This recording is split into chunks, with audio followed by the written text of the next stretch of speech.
Hey guys, Will here. Now today I cannot wipe the grin off my face because this is an absolutely awesome opportunity to do something that I've been wanting to do for a number of years now. So James Baldwin, who you guys might know from the World's Fastest Gamer competition a couple of years ago, transitioned across from sim racing to real life GT3 racing. He recently participated at the Spa 24-hour race and he recorded some absolutely incredible helmet cam footage, which he was polite enough to share with us here at Boosted Media, which means that we're able to, for the very first time, do some direct comparisons between the hyper-realistic sim racing footage that we record here at the channel and also make some important adjustments to the rig as well. So what I've been doing today is spending hours going over the footage, studying all the little subtle nuances in the movement, all those little details, fine-tuning things to get as realistic and experienced as I possibly can. And now we're going to roll the footage and show you just how close I was able to get the rig to what we see from James's real-life helmet cam. So let's have a watch.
Okay, so firstly, I want to say a massive thank you to James for not only going to the effort of recording that footage, but also making it available to us. Not only is it going to help a lot of people, I think, fine-tune their own sim racing experiences at home, adjusting FOV and things like that, but also it's just provided an awesome opportunity for us to step our game up here with our hyper-realistic sim racing videos as well. So show him some love, show him some support. Check out his links to his various different social media channels down in the description below. But yeah, let's talk a little bit about what we've just seen. So I think there are a couple of things that you probably notice straight away with this footage compared to the older footage that you might have seen on the channel. One of the things that we normally do with our sim racing videos is dial down the motion compensation and image stabilization just to make the footage a little bit more friendly to watch.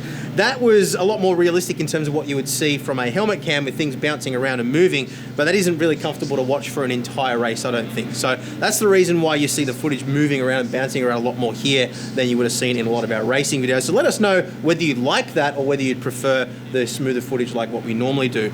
But look, there's a lot of other things as well that you want to notice between the sim and real life. The thing that jumps out to me the most, at least, and let me know in the comments whether you agree with this, the amount of dirt and debris that actually flies off the cars in front of you. That is something that just isn't replicated in Sims, at least at this point in time when we're recording this in 2022.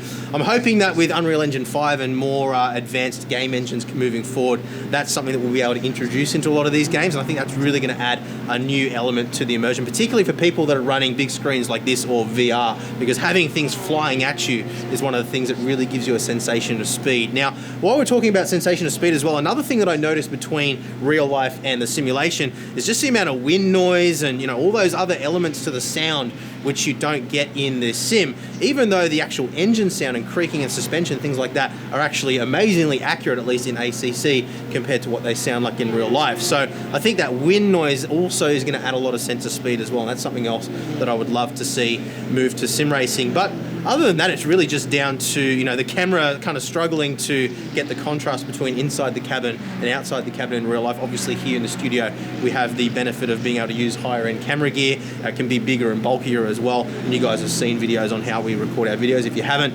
check the links down in the description below for more details on exactly how we record the footage here. But yeah, that is really the things that jump out at me. Really from there, it was just fine tuning the motion, really to sort of get things dialed in.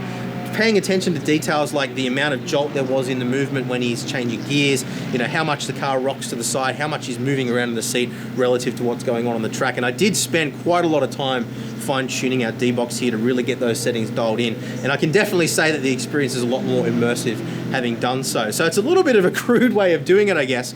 But what better way really than to, you know, study real-life footage, see how it's kind of moving the driver around and then try to replicate that in the simulator. So I'm hoping that this footage is going to help a bunch of you guys out if you've got motion systems in particular, but also just things like setting FOV and stuff like that. But let us know down in the comments what you think. Let's continue the discussion there. But thank you very much for watching, guys. Please do leave a thumbs up if you enjoyed the video. That's a great way of letting YouTube know that it's worthwhile of showing to other racing and sim racing enthusiasts. And while you're down there as well, make sure you are subscribed to the channel so you don't miss out on future content. Only about 30% of you guys that are watching these videos are actually subscribed. And again, that's an awesome way of helping us out. So thanks very much for the support there. And to make sure you check out the links down in the description below as well to James's social media channel. Show him some love because we really do appreciate what he's doing for sim racing and obviously what he's done in providing this footage as well. So thanks very much to him. And thank you guys for watching. I'll see you again soon. Bye.